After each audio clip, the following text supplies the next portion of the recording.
Ashika Investors Meet. Good evening, ladies and gentlemen, and welcome to Ashika Investors Meet. The core agenda of the convention, Proxy for Future, as the name suggests, is to bring together the experts of the economy, veteran speakers of the market, and growing corporate to exchange knowledge here. The Ashika Group is one of the fastest growing investment banking, securities and investment management firms, providing a range of financial products and services to a wide and diverse clientele across India. At Ashika, we believe leadership is not about the next election, it's about the next generation. To take the legacy forward, can we please have Mr. Chirag Jain, who is the CEO, Investment Banking, and Mrs. Ishita Jain, AVP, Institutional Equities, on stage to say a few words about the group.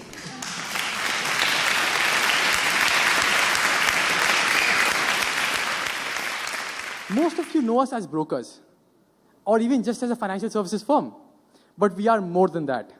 Given that Ashika Group has been built on the strong fundamentals of our expertise in various services in the field of finance, but we are beyond that. Let us take you through the entire universe of Ashika Group. In our business universe, we have 7 verticals. Starting with broking, we are SEBI-registered trading member of NSE and BSE. Our broking business has 3 subdivisions that cater to specific needs.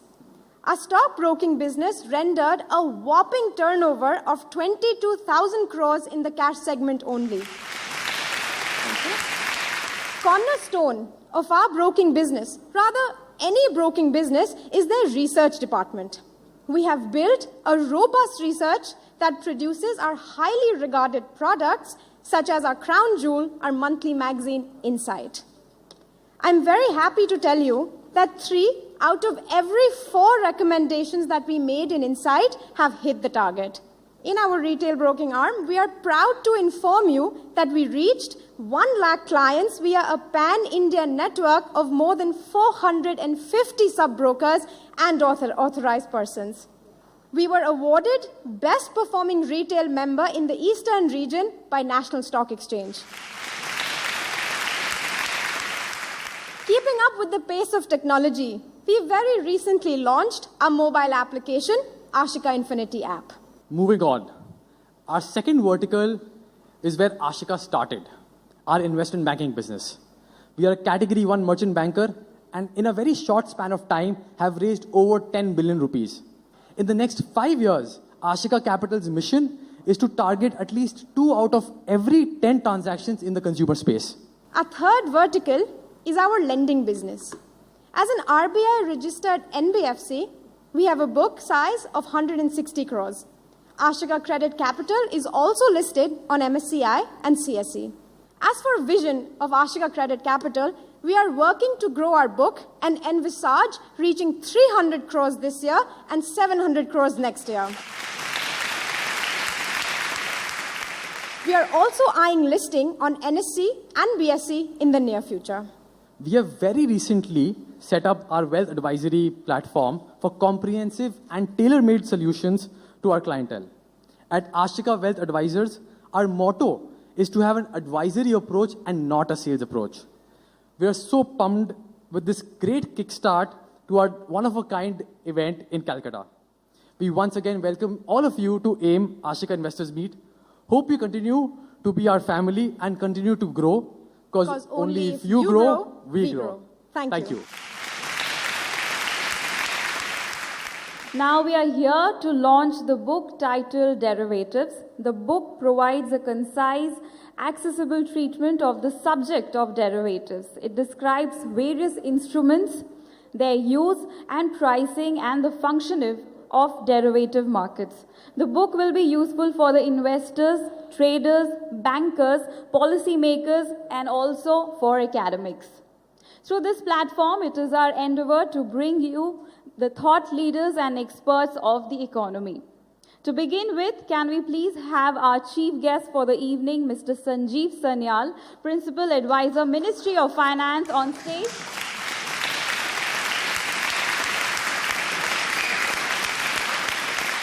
I would also like to call upon the authors of the book, Mr. Anand Nageswaram, Adjunct Faculty Professor SMU, a well-known Mint columnist. Mr. Harsh Gupta, CIO, Ashika Group. We would also like to call upon stage Mr. Gopal Agarwal, Senior Fund Manager and Head of Macro Strategy, DSP BlackRock. Now let's launch the much-awaited book. For that, I would request Mr. Sanjeev Sanyal to do the honors, please.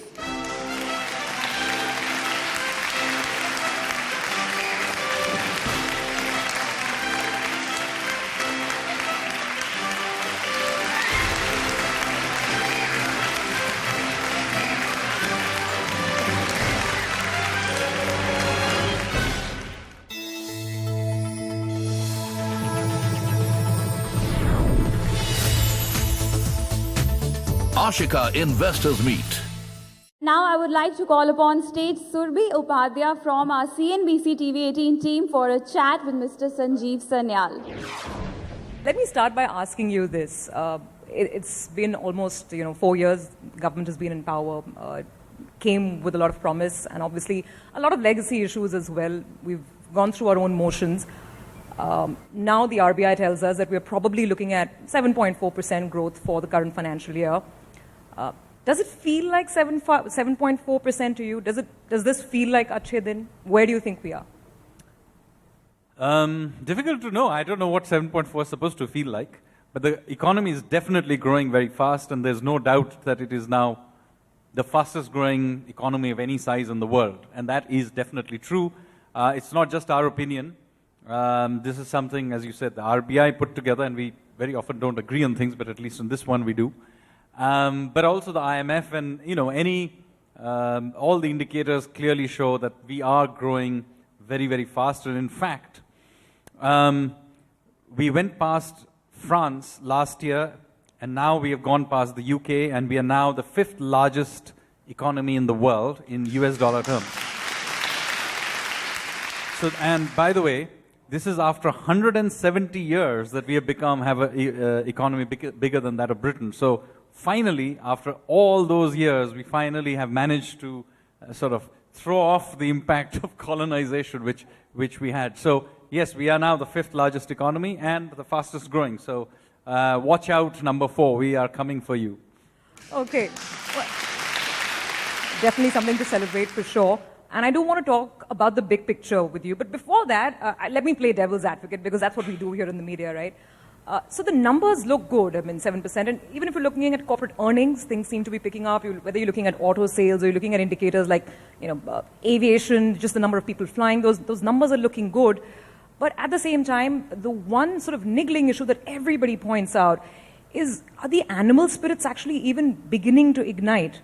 The private sector participation that we are waiting for, CapEx. If you just go by data, and I was looking at some data because I was meeting a big economist, right? So if you look at, for instance, CMI's numbers, and they talk about how in the first quarter of this year, new investment or new project launches are down by 22%, and CapEx, private sector CapEx, is not showing signs of revival. How would you look at some of these issues that people raise across the board? I think there are more than adequate signs that CapEx cycle is picking up, not just anecdotally, but we can see the credit growth is back in well into double digits. We can see capital goods production is up. But most importantly, irrespective of what is happening already, the fact of the matter is every indicator suggests that capacity utilization is dramatically going up. So if capacity utilization is going up, that is almost always universally around the world a sign that capacity creation will now begin to pick up. Our problem really is to make sure there's enough capital available for doing this, because we do have a problem with our banking system, which we are cleaning up, and it's still in process. So the problem is not with people wanting to add capacity. The problem now is, can our financial system deliver it? Now, the capital markets for the very large corporates will probably provide the capital. The large companies can go abroad and so on. But the real issue here is, can SMEs get the resources to add capital? And that is the real concern.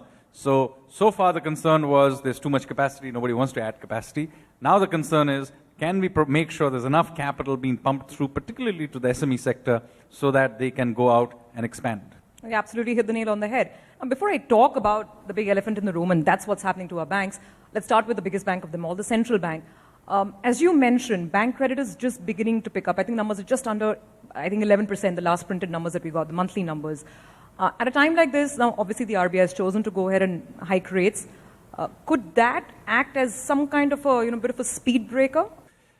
As far as the latest reading of the RBI, which just came out 3 or 4 days ago, this is what they expect, which is that the economy this year will grow, this financial year will grow somewhere around about the 7.3 to 7.5 range, which, as I said, make us the fastest growing economy in the world. And they expect inflation has broadly peaked. It's about 5% now, but they expect it for the rest of the year to average about 4.8, so a little bit below where it is.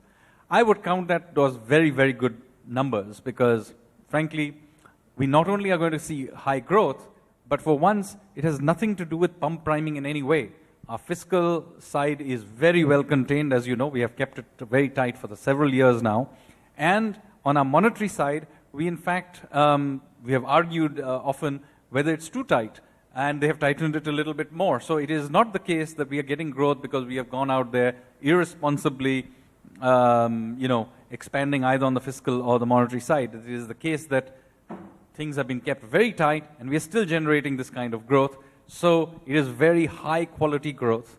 And this is happening at a time where we have also simultaneously carried out several painful reforms over the last 24 months, whether it is cleaning up of the banks, which had been a mess for quite some time and everybody grumbled about it.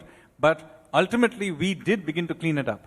We introduced GST, again, a reform that was debated since when I was at university.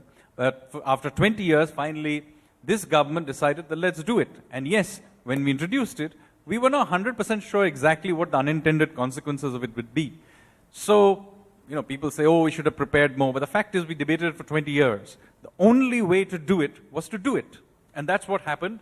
We were fully aware that, there would be glitches. And so we took feedback, we fixed those glitches. And 1 year on, I can reasonably say that we have a GST that functions and is a radical improvement on what we used to have. Economists will worry about populist measures as we get into the last year of the government's present tenure. Is that something that, your thoughts on that subject? And again, to turn that around into opportunities, we started by talking about reforms. What else do you think can be achieved before we actually head into the general elections? The government has hardly been populist at any point in time. We, in fact, created a monetary policy committee framework, which in fact ties down any such thing on the monetary side.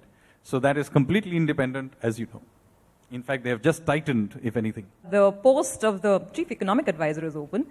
Is that a job you'd be willing to take if it were to be offered to you? Clearly, it's not something I can comment on television about. Thank you very much for your time, and thanks for taking all the questions. Thanks to the audience.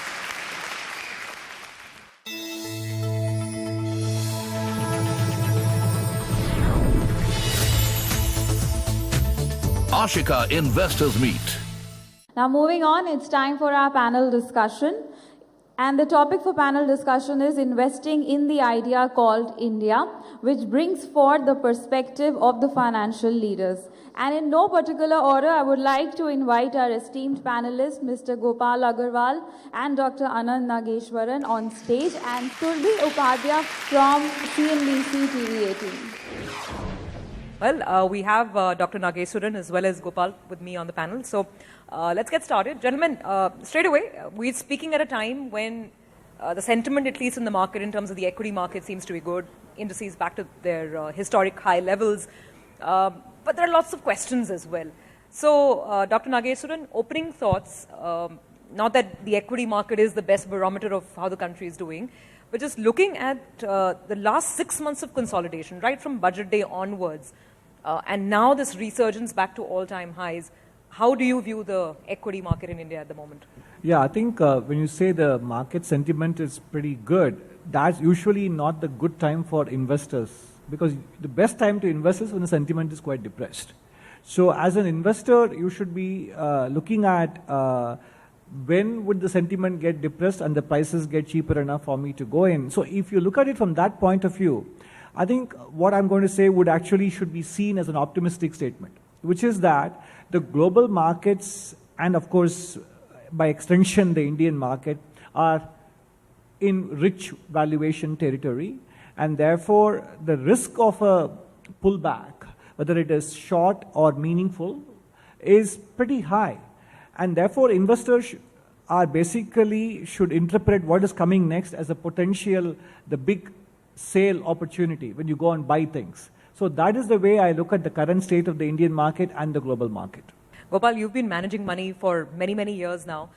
The one complaint, justified complaint perhaps, that we've had with the move over the last 1-2 months is that this is a rally that's been led by a handful of 6 or 7 stocks, and they're high pedigree stocks. I mean, they're the no-brainer stocks really. Whereas the mid-cap market went through its own motions, and we saw a big shakedown. We had issues with respect to balance sheet problems. We had auditors resigning, investors not knowing what's happening. There was a serious confidence shakedown in the mid-cap side of the market. Is that over, or is that still a question mark? See, generally in the marketplace, what happens in the rising interest rate scenario, generally the mid-cap underperforms massively. And what we had seen, like after the demonetization, the bond yield went to 6.14, and then we have seen it has shot up to 8%. So in generally rising interest rate scenario, mid-cap tends to underperform, and that is what we have witnessed in the marketplace. Similarly, I would say that the high pedigree companies have done well, because what we have seen the re-emergence of growth into the businesses where they have put in capital for the last 3-4 years, and now which the project has fructified, and you have seen the big earning delta. Okay. Similar trend, what I can tell you that in mid-cap companies, certainly in some of the companies we have seen the balance sheet issues or the auditor issues, but it is always a part and parcel of the game. But generally, I can tell you that we should not worry about this kind of shakeout in the marketplace, and it generally happens with the interest rate cycle. If you plot back, like the bottom of the mid-cap formed after the July 13 rate hike done by Dr. Subba Rao, and after October, the mid-cap actually bottomed, and we have seen 5 years of great rally. And then again, we have seen a rise in interest rate, and again we have seen the mid-cap underperform. So our sense is that as the interest inflation in our view is more or less we have reached to the peak, okay, and the way the government has done well in terms of GST revenue collection and everything, my sense is that the fiscal is almost under control. So gradually you will see the worst of the interest rate fear will get over, and mid-cap will slowly, with some kind of volatility, will continue to do well over a period of time. Okay. Dr. Nageswaran, take off on that point if you will, please. The market did digest rate hikes very well, and we've seen two hikes in succession. It didn't seem to deter the bulls too much. In fact, we've seen even some of the rate-sensitive stocks move higher. So how do you read the different parts of the puzzle? Well, I think I share the bewilderment or puzzlement that is implicit in your question, that the market has handled the rate hikes, and why the US market too has handled the rate hikes well, the trade disputes, everything. So I think that usually is the danger, because we need to accept the fact that globally the cycle is in its 10th year now. I mean, the US economy bottomed out in June 2009, and the stock market rally began in February 2009. So it has been a very long I would call it unbroken spell reasonably, and therefore one should be worried the longer it lasts, because never are we going to go through a phase without any correction. I mean, that's a given. Now, when it comes to creating portfolios, given where we are, given some of the risks that Dr. Nageswaran highlighted, what is your approach at the moment? See, I can tell you, I beg to differ on few points. I strongly believe that the world equity market, especially emerging markets, are trading very cheap. Okay. If you look at even in the context of the nearby region, like we are seeing in Hong Kong itself, the earning growth of 9% and market has corrected by more than 10%, right? If you look at the PE multiples across Asia has come to 10 to 12 PE multiple. In our case also, we are trading at 23 times. So my sense is that the market is not very pricey, right? And what happened in the past time, you had a huge growth of 5% plus. Now we are seeing the world with a 3.7 to 3.9% GDP growth, which is not very high. So there is no heating up in economy. There is no super hyperinflation in the world. So this is an ideal situation for equities. Thank you very much, gentlemen. Thank you.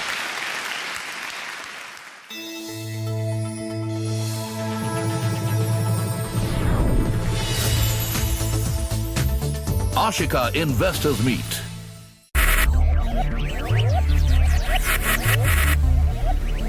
Focus. Ideate. Innovate. Enable.